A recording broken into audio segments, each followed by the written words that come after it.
Hi there and welcome to Designing and Delivering Training Like a Pro with your guides Helena and Catherine. Helena here. In this video I am going to give you a quick introduction and cover a few of the concepts that we'll use in our session on Friday. Okay, so first up, what is training? It's good to just take that out and examine what it is. So in a HR sense, training is learning that's provided in order to improve performance on the present job. It's important to think about the present aspect of things. In the case of student support and development, it obviously wouldn't be the same definition, so it could be considered something like learning designed to support the achievement of educational and personal goals and enhance the student experience. So because our focus is on students, it's a slightly different turn. Okay, so what's the difference between training and development? The purpose of training is to improve performance or capabilities of students, while the purpose of development is to prepare them for future challenges. Training is usually short-term, while development is more long-term, and training tends to address a present requirement, whereas development is future-focused. Usually, training involves acquiring a skill or specific knowledge by guidance through a set of steps, and then development tends to be more general and non-tangible than specific per se. Sort of keep in mind the difference between the two. There is no hard wall there. The traditional model of learning, the one that you'll be most familiar with from school, is that instructor is the expert. The instructor is accountable for the entire learning process. You know, they're the one in charge. Learning tends to be linear and focused on content. And motivation is externally driven. Now, towards the end of the 20th century, theorists started looking at adult learning and how it differed from how children learn. The word pedagogy you'll all be familiar with.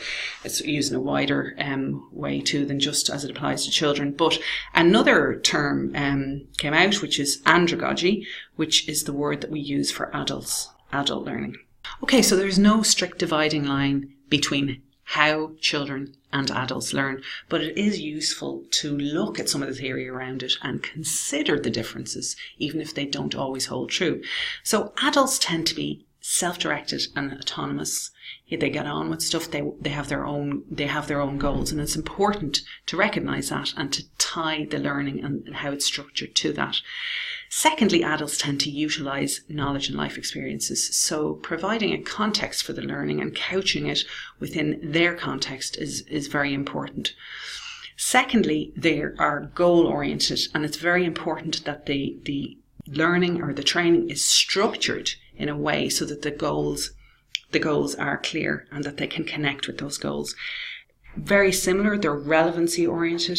It has to be relevant to their own lives. One of the best ways for adults to learn is by relating assigned tasks to their own learning goals. They highlight the practicality of learning. So it's important for you to highlight the practicality and to design tasks that they can really convert into something useful from theory into practical activities. And finally, adults really thrive in a collaborative relationship with their educators. So it's no good going back to the traditional model of talking down and telling people this is how it is. Adults like to engage. Okay, so how do we go about creating solid training for adult learners? One really good model is the ADDIE model. It's a 5-step learning design model that's used by trainers and instructional designers to create effective training. It's really flexible and really great for creating and structuring training courses and training sessions.